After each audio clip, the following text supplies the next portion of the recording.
और आज की एक बड़ी खबर आपको राजनीति से जुड़ी हुई बता दें, अपडेट इस पर। औरंगाबाद में एमएनएस चीफ राज ठाकरे की मेगा रैली अब से कुछ ही देर में होने वाली है। औरंगाबाद में एमएनएस चीफ राज ठाकरे कुछ ही देर में संबोधित करेंगे, लेकिन उससे पहले ही पोस्टर वॉर दिखाई दे रहा है। शिवसेना ने औरंगाबाद में हर जगह बाला साहेब के पोस्टर लगाए हैं, जिसमें लिखा है कि बाला साहेब जैसा कोई नहीं होगा। वहीं एमएनएस ने भगवा कपड़ों में राज ठाकरे के पोस्टर लगाए हैं। तैयारियां वहां पर मुकम्मल। इस बीच जो तस्वीरें भी मिल रही हैं वो आपको हम दिखा रहे हैं। थोड़ी ही देर में राज ठाकरे रैली को संबोधित भी करेंगे।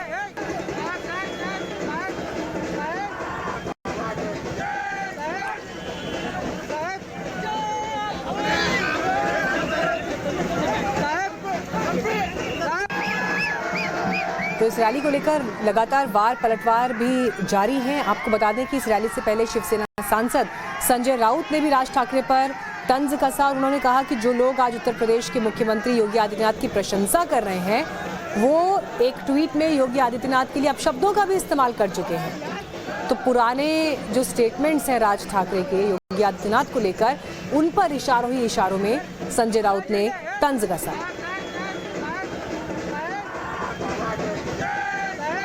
लेकिन इस बीच महाराष्ट्र में सियासी पारा यकीनन गर्म।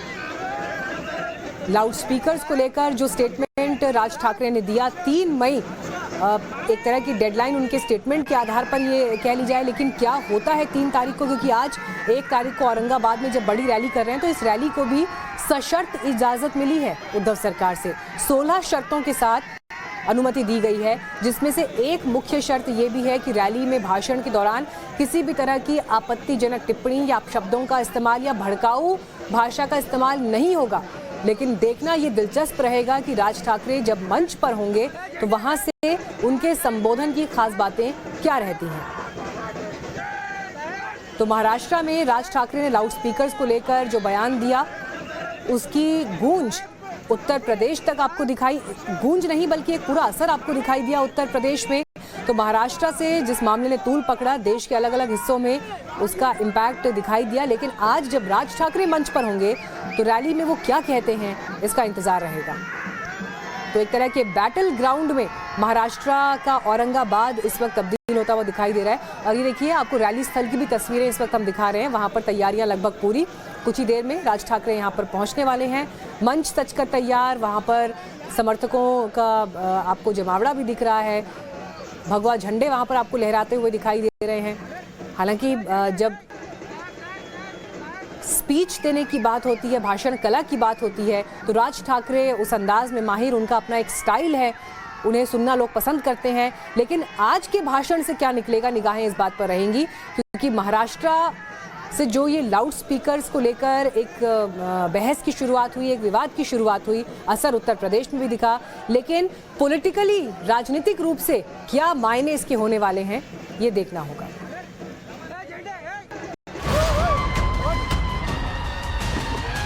तुम्ही नोकऱ्या मागण्यापेक्षा नोकऱ्या देणाऱ्याची भूमिका तुमची असली पाहिजे। आम्ही नोकऱ्या घेऊ काय, कसले स्टोलावरची नोकऱ्या देण्याची ताकद ही महत्वाकांक्षा बाळगा। ज्या मशिनीच्या बाहेर हे भोंगे लागतील त्याच्या दुप्पट समोर स्पीकर लावायचे आणि हनुमान चालीसा लावायचा। ज्या प्रकारे या लाऊड स्पीकरचा सकाळी 5 वाजल्यापासून जो त्रास होतो, कोणता धर्म, कुठच्या धर्मामध्ये लिहिलेलं लाउडस्पीकर, जेव्हा धर्म बदला तेव्हा लाउडस्पीकर होता काय? सिर से लेकर पांव तक कोई अंदाज जुदा नहीं। जैसे स्वर्गीय बाला साहब ठाकरे का अंदाज, वैसे एमएनएस चीफ राज ठाकरे का अंदाज। हौसला वही है, पहनावा वही है, बॉडी लैंग्वेज वही है, मुद्दा भी वही है, हिंदुत्व।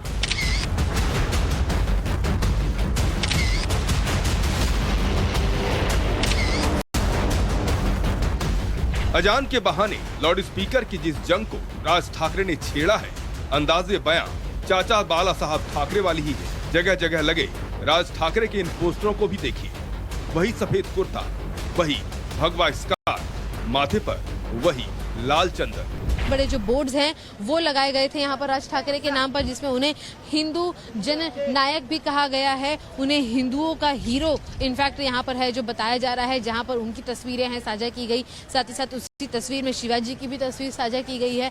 हालांकि बात यहाँ पर खास ये भी है कि लोग एक्सपेक्ट कर रहे थे कि कहीं ना कहीं बाला साहेब की तस्वीर को भी इसमें जगह मिलेगी, लेकिन वो अनुमान यहाँ पर भले नजर ना आई हो। लेकिन साफ कह सकते हैं कि जिस तरीके के पोस्टर्स बाला साहेब ठाकरे के नजर आते थे, कुछ उसी तरीके की तस्वीरें, कुछ उसी तरीके के जो पोस्टर्स हैं वो राज ठाकरे के लिए भी यहाँ बनाए गए हैं। राज ठाकरे के पोस्टरों में लोग शिवाजी के साथ स्वर्गीय बाला साहब ठाकरे की तस्वीर की भी उम्मीद जरूर लगाए होंगे, लेकिन ऐसा नहीं हुआ, क्योंकि महाराष्ट्र की लड़ाई ठाकरे बनाम ठाकरे की है। उसी तरीके से भगवाधारी सफेद कुर्ते में भगवा रंग के स्कार्फ को उन्होंने ओढ़ा हुआ था, भगवा चंदन लगाए हुए, साफ तौर पर दर्शाता है कि किस तरह से हिंदुत्व की राजनीति को, हिंदुत्व के एक अगले पैगाम को वो आगे लेकर जाते हुए नजर आ रहे हैं। घर से राज ठाकरे निकले तो चाचा बाला साहब ठाकरे वाला अंदाज, हाथों में उनकी ही तस्वीर, समर्थकों का वैसा ही हुजूम जैसा कभी बाला साहब ठाकरे के साथ था। पहले पुणे, फिर औरंगाबाद में कार्यक्रम के बाद महाराष्ट्र की सियासत में 3 मई की तारीख बेहद अहम है, क्योंकि उस दिन वो होने वाला है जो छत्रपति शिवाजी महाराज के राज्य की राजनीति को बदल कर रख देगा। 3 मई यानी वो दिन जो मुख्यमंत्री उद्धव ठाकरे के लिए उनके चचेरे भाई राज ठाकरे की डेडलाइन है। वो अल्टीमेटम जो राज ठाकरे ने मस्जिदों से लाउड स्पीकर उतारने के लिए उद्धव सरकार को दिया है। राज ठाकरे दोबारा एक्टिव हो जाते हैं और अगर इसी हिंदुत्व विचारधारा के साथ आगे बढ़ते हैं तो शिवसेना के लिए खास तौर पर जो है वो मुश्किलें बढ़ेंगी, क्योंकि याद करें तो कुछ दिन पहले भी अपनी लाउड स्पीकर की कंट्रोवर्सी पर दी गई पहली प्रतिक्रिया में भी उद्धव ठाकरे ने यही कहा था कि बाला साहेब ठाकरे द्वारा हिंदुत्व जो शिवसेना के लोगों को सिखाया गया है उसके आगे उन्हें कोई हिंदुत्व न सिखाए। लेकिन ये वही बाला साहेब ठाकरे के भतीजे राज ठाकरे हैं जिन्होंने सेम हिंदुत्व सीखा है, जो हिंदुत्व आज शिवसेना भी फॉलो करती है। लेकिन हिंदुत्व की इस आइडियोलॉजी को राज ठाकरे कितने सटीक अंदाज में लोगों के दिमाग में बिठाते हैं ये देखने वाली बात होगी, क्योंकि अब जो लड़ाई है वो मन से बनाम शिवसेना की नहीं बल्कि हिंदुत्व की है, ठाकरे वर्सेस ठाकरे की है। इसीलिए राज ठाकरे वर्सेस शिवसेना में उद्धव ठाकरे की जो सरकार है उसके लिए काफी ज्यादा मुश्किलें बढ़ेंगी। राज ठाकरे का नया अवतार, कितनी बदलेगी राज की सियासत? जी हाँ, अब सवाल यही है कि क्या चाचा की राह पर चलकर 2024 के लोकसभा चुनाव से पहले महाराष्ट्र के बीएमसी चुनाव में राज ठाकरे बीजेपी के साथ मिलकर कमाल करेंगे? क्योंकि जिस मुद्दे को लेकर राज ठाकरे आगे बढ़ रहे हैं, बीजेपी का उनको समर्थन हासिल है। मनसे में राज ठाकरे ने एक नेशनल मुद्दा उठाया, अजान का। लाउड स्पीकर कोई मुद्दा नहीं था, लेकिन उनका मुद्दा ये था कि अजान की आवाज को कम किया जाए, मुसलमानों की आवाज को कम किया जाए। हालांकि यहाँ पर लाउड स्पीकर और सुप्रीम कोर्ट के ऑर्डर के आधार पर बीजेपी ने भी उस चीज का समर्थन किया।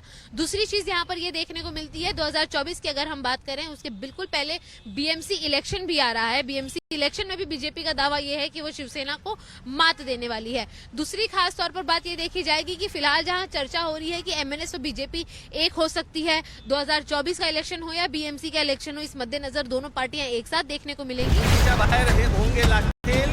जिस तरह से राज ठाकरे का छेड़ा गया मुद्दा देश का मुद्दा बन गया, तो साफ है अब राज ठाकरे पीछे हटने वाले नहीं हैं। उन्हें पता है कि इस बार महाराष्ट्र के सियासी संग्राम में अगर स्वर्गीय चाचा बाला साहब ठाकरे के नक्शे कदम पर आगे यूं ही बढ़ते रहे तो हिंदुत्व उनका होगा। मुंबई से शिवानी मिश्रा के साथ bureau report, times now Navbharat.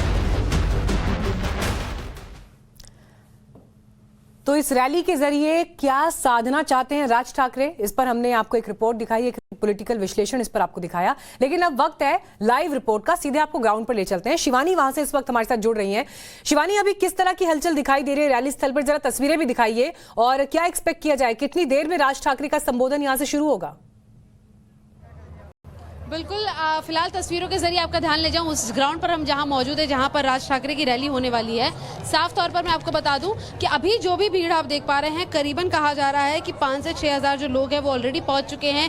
भीड़ और भी ज्यादा जो है वक्त के साथ साथ बढ़ती जा आ रही है।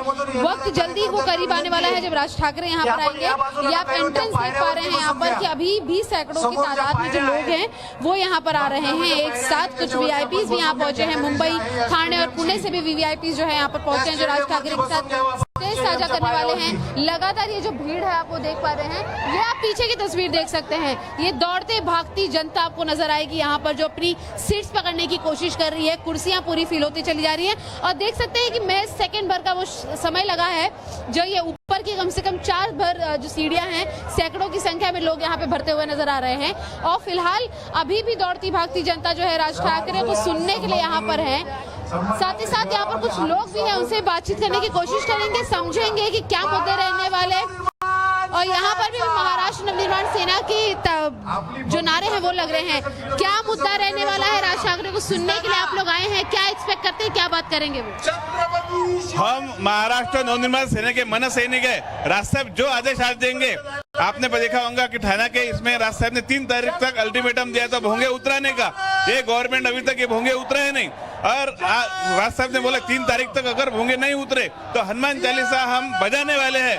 और राज साहब का जो शब्द रहता, आदेश था, ये बंदूक की गोली रहती। मन सैनिक के बंदूक के गोली के जैसा काम करने वाला राज साहब जो आदेश देंगे वो आदेश हम पालने वाले आज। तो यहाँ पे जिस तरह से हमने सुना अभी भी लोगों को कि वो राज ठाकरे की हर बात को मानेंगे, सुनेंगे। फिर से एक बार मैं जिक्र कर दूं, क्या महिलाएं और क्या बच्चे, हर कोई यहाँ पर पहुंचा हुआ है। तस्वीरें साफ, धूल, मिट्टी और औरंगाबाद की 40 डिग्री के ऊपर की गर्मी के बीच में अगर इस तरीके की भीषण गर्दी है तो कहना गलत नहीं होगा कि राज ठाकरे जिस तरह से आगाज करना चाहते थे दोबारा आने का, वो पूर्णतः होता यहाँ पर नजर आ रहा है। ठीक है।